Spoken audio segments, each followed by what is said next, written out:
Киттеген.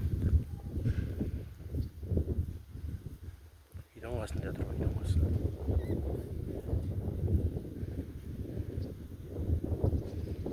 Суға келіп тұр. Малмен бірге суға түседі.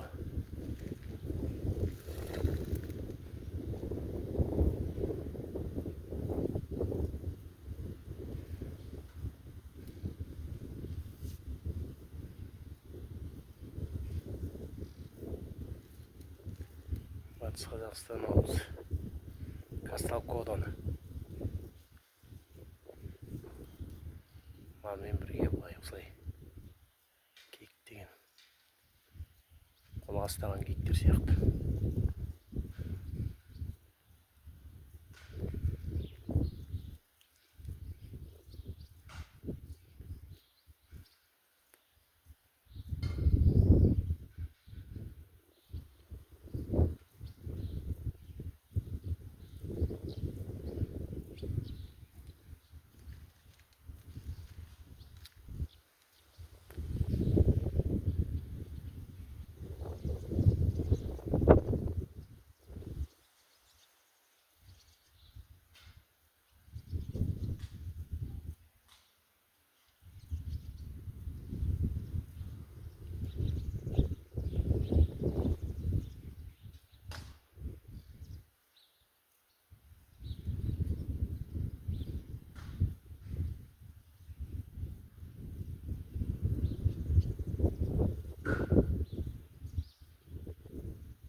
Үркімейді деп адамның қашпайды деп.